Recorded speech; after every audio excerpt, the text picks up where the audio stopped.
And we are joined today by the host of the Go Blue With Stu podcast, the one and only Stu Douglass. He's a little down in the dumps today. You know, it wasn't a very good night for Stu and for the Michigan faithful tonight. No, I don't really know what I watched, and I was just waiting. You know, I'm waiting for them to turn around like they always do, and it just didn't happen. And it's like, I feel like an idiot. I don't know, but these things happen. I mean, what are you going to do? It's college basketball. Yeah. Yeah, there's a reason why they're games. It looked like the early days of the John Beilein, the Stu Douglass, Zach Novak team, you know? Well, no, see, the first year we were scrapping. We always stayed in. Second year, we got a little overconfident. So maybe this team doesn't really seem like that. They're not the type of team that seems like super overconfident or they could get like that. I think it was just one of those dry spells. And again, you know, we've talked about it. I've talked about it on the podcast and with you guys, and it's like, they've had the Ohio State game, I think even in the Wisconsin game when they've come back from the break, and like they've had to have one guy kind of step up and save them for like a first half dry spell, and they just had a dry spell the entire game. And then, you know, that happens. They're allowed to have that. Like we keep college basketball, college sports is all about dissecting each game as it happens, and it's like, you know, these are college kids. This is going to happen. So what was it about this game and this matchup? Was it just you know, Illinois kind of took advantage of some of the questions we have about the point guard play? Was it just something where maybe Michigan came into this thing, oh, they don't have Io DeSumo, there's no way that they're going to be able to win this game? Was it just one of those nights? Like, what do you think happened? I think Illinois came out and they kept the energy for 40 minutes, and Michigan just got a little uncomfortable, and then they got tight, and then they were kind of looking at each other, and then Franz, you know, guys didn't really show up, and that's fine. Like, it's no super knock on them, but just didn't really show up. They got tight and then got nervous, and then they kind of do that thing where, you know, this is an equal opportunity offense, and it's an offense where everybody's got to flow for one person to flow, and they were just kind of looking at each other, and then nobody was really stepping up. I mean, you know, Austin Davis was the most efficient player out there, and he was scoring on Coburn like it was nothing, and it, you know, if that's going on, that's going to be a rough night for everybody. So they kind of give a flow of things, and you've seen that with this Michigan team where it's like, all right, we're kind of struggling, but we're going to hit that moment where we make a run. Like, you know, they always say the cliche is basketball is a game of runs, and just Michigan just didn't hit it. I think this is great for them. Honestly, I do. Yeah. I don't like, now you get pounded and embarrassed by a team without the one of the National Player of the Year candidates.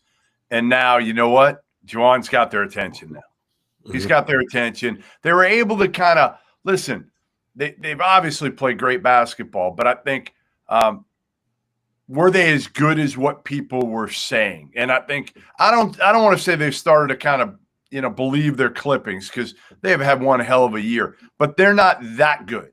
They're not that good that they can start to not put their foot on the gas and be able to just beat teams, like you said, individually. They got to move the basketball. And they didn't move the basketball tonight, and they also weren't the tougher team. Like, Illinois kind of punked them a little bit. Oh, the entire time. It was like every possession. And I think they just dared, what's his name, Curbelo and Frazier. Miller, they dared him. I think Illinois had 9 assists on 30 made baskets. They just dared those guys to drive and make plays, and they did. And then there was no adjustments. So that was a little strange. They didn't really try and fix anything with that. And maybe they thought they were just going to get tired. Who knows? But yeah, you're right. Howard can go into that film session and get their attention real quick. I know Beilein always loved. He said it was always it was always very difficult to win to learn after wins. So, like, you know, there's always a appreciation for a loss like this. Well, do you think that there's always this narrative, right, that sometimes teams need a loss before they go into March, and sometimes you got to get your ass kicked to be able to get woken up or whatever it is? Like, do you believe that? Do you buy that? Not always. I mean, there's a certain truth to it. I mean, I know my team, my senior year, like when we won a share of the Big Ten title, you know, we were gassed out, and then the Big Ten tournament played horrible. We lost in the first round to Ohio, got upset. So, like, mentally that can happen with certain teams. But, like, this team knows that they're a national championship contender, so it's a little different. Like, it's not like a team on a hot streak where you don't know what's going on. Like, you know exactly what this team is about and what they're capable of. So that's a little different. I don't think they exactly need it, but I don't see anything but positives coming from this. So that's at least a plus. Would it have mattered, Stu, if you think if Juwan kept Hunter in with 3 fouls, would it have mattered, or would he have picked up his 4th? And could they have made a run? Could they have made it interesting potentially? I don't think so. I think at this point now we realize that, you know, a guy like Franz needs to play more of a part in the offense, and that Hunter is – I'm not saying teams have figured him out, but, like, he's come back down to reality a little bit. Like, he's not going to be averaging 20 and 10, and that's fine. He's still a great player, but they're not going to be running the offense through him. Like, Isaiah and Franz need to be the leaders on offense, and then Mike Smith, you need to pick it up as well. You know, you can definitely run your offense through Hunter. He's definitely got the talent. But to say that he was needed to make a run and he was needed to be kept in with those 3 fouls, like, nah, I'm not going to quite go there. One of the things that I thought that 1 for 9, 2 points tonight for Franz. Yeah, like, I just remember watching the game and just like, wait, where is Franz even in? Like, what's going on there? And that's just it's a stepping stone. It's another learning experience for him. He'll get there. One of the things I think Illinois did well was they kept the ball on one side of the floor, and it felt a little bit like they were able to get Michigan out of the stuff that they were running. And you kind of touched on this earlier, but Michigan does feel like a team where they need to get their offense out of, or they need to get their points out of their offense, right? They need to scheme up shots. They don't necessarily have as many great playmakers if you're going up against a team that can kind of take you out of what you want to do and match up with you one-on-one. And it felt like Illinois was like the first team to really kind of get to them that way. Yeah, it was odd. There was a couple possessions where I think they were denying, you know, was it Hunter or Austin have it out top and, you know, past 3-point line, and then they were denying the guards, and then kind of guys were just looking at each other. I mean, they were throwing it down to Austin Davis, and, you know, Austin Davis has proven himself to be worthy in the post, honestly. Like, he's honestly been efficient all year. Yeah. But he's not the guy you're going to go to and then just look at and say, you know, throw your hands up and go, all right, make a play, dude. Like, that's not the thing that they're going to do. And there was a couple possessions where they did exactly that. So they got flustered. They got thrown out. And then, you know, it's kind of like, well, who's going to pick it up for us? And just nobody did. And I think that's where Isaiah and especially Franz, Isaiah from like a mental leadership aspect and also, you know, talent-wise, but like Franz from a talent-wise aspect, they both need to lead that team getting out of a rut like that. And it just was not there. You know what I think also will help Juwan is think about this. Think about how long he was in the NBA and how many of these type of games happen in the NBA. Every night there's one, right? Every night you look at it and you're like, how the hell did like Detroit beat the Celtics, you know, a week and a half ago or whatever? So like, I think if there's somebody that's able to put this in perspective, figure out how to get these guys to learn from it and not let it happen. Now, again, in the NCAA tournament, hopefully you're not going to let it happen, right? You're going to be up for every game. But ultimately, like Juwan's gone through this 100 times. This is a thing that I think a lot of people don't really recognize, or it's not something they would recognize from a college fan standpoint, but like these coaches carry a lot of weight, and especially a guy like Juwan, and you can take an 18, 19-year-old kid and you can beat the confidence out of them super quick. And, you know, it doesn't matter if this team was undefeated and like guys were averaging 20, like you can get into a guy's head confidence-wise by telling him he sucks for one game. Like, it can be a problem. I don't foresee that. I'm just saying that, you know, there is definitely a balance there. And Juwan is a guy. Careful. Yeah, you got to be careful with that stuff. And Juwan is a guy that knows that these things happen. So he can get in there, dissect it, look at it and say, like, all right, like, yeah, you guys sucked, and this isn't you. And you got to make sure, you got to remind them, like, this is not who we are. You know, instead of like trying to beat them into submission to play better, like that just doesn't work. Well, you never had that. I mean, you had a guy in Beeline that was smart enough, right? I mean, he never. I mean, did he beat you guys down really ever? It was different. I think it was different because he was building the culture where it was like he's beating the bad habits out of guys. Right.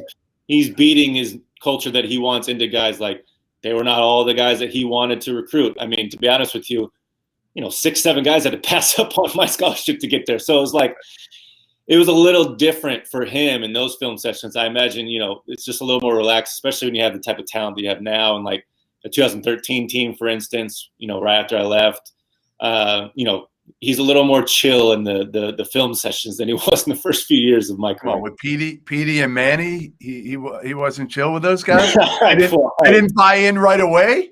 Really? I mean, they were so talented, and they weren't Beeline's guys. So it's like there's a mental thing there that, like, really nothing bad against either of them, but it's from both sides. It's a mental thing that it's hard to really dissect, honestly. All right, so we got to talk about Illinois here as well, and I think that we've made this point quite a bit, Stu, that the best thing that could have happened to this Illinois team was that Io got hurt in retrospect, right? Like, big picture, assuming he comes back and he's healthy, and like this injury is not something that's going to be kind of career altering. The chance to give Andre Curbelo the reins and let him see what it's like to run a college basketball team at this level. The fact that you have to force Adam Miller to be someone to step up and take those shots.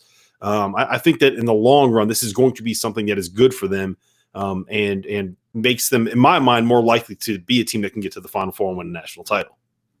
Yeah, where's that sweet spot? Where's that sweet spot for Curbelo? Like, he's not going to be running the game like he was. I mean, he was like a kid in a candy store today. It was like a kid in a playground. He was like, this is why I signed up for basketball. And then when Io comes back, it could be a little bit of a rude awakening, but it does prove that they have the talent on the wing to compete.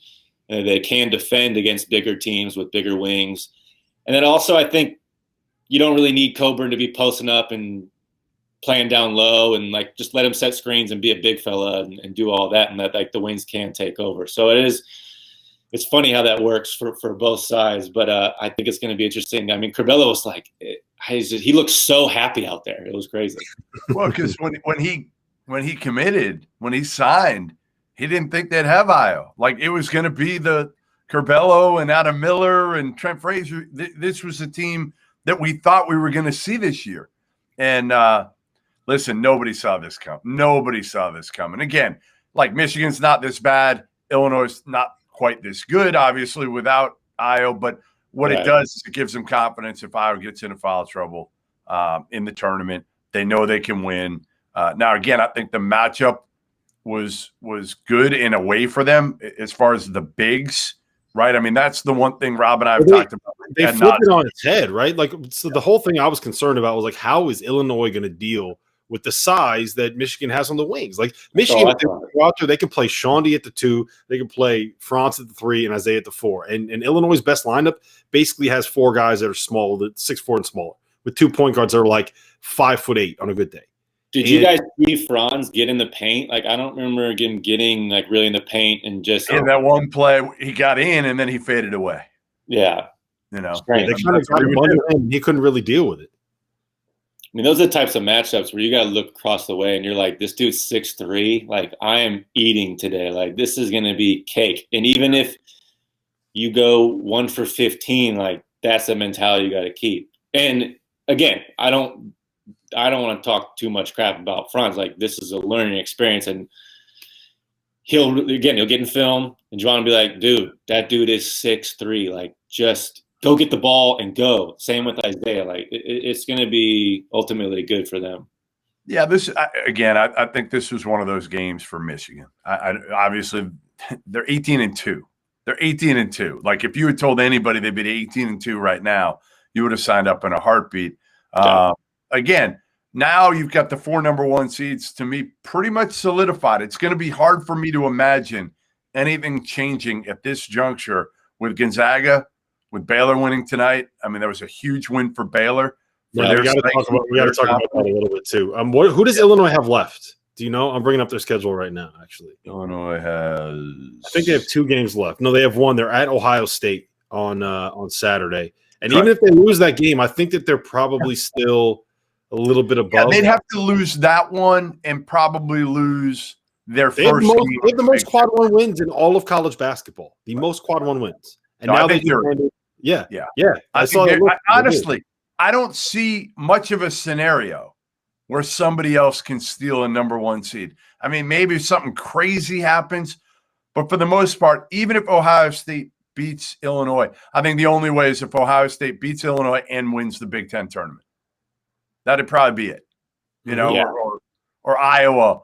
I don't even think Iowa can do it. I don't think they can overtake either Illinois I think Ohio State can. If Ohio State goes on a run and wins the Big Ten tournament, then Ohio State's going to be a 1 seed. Right. They got to beat Illinois and win the Big Ten tournament, and then they're a number 1 seed, probably, or right there. Yeah, but right now I think that it's very clear that it's Illinois is the fourth number 1. You got to give them all the credit in the world, man. That was a hell of a performance. The craziest part about it is they played 4 games in 8 days. Right. 3 of those games are on the road, and they're doing it without Iowa. Like it's really, really impressive what they've been able to do without him. And I don't think that we talked a lot about Michigan on this stream so far. We got Stu on. Because we got Stu Douglass, who for people that don't know, he played at Michigan. I know he looks like a deer hunter right now, but he played at Michigan. But I mean, that was very, very, very impressive from Illinois.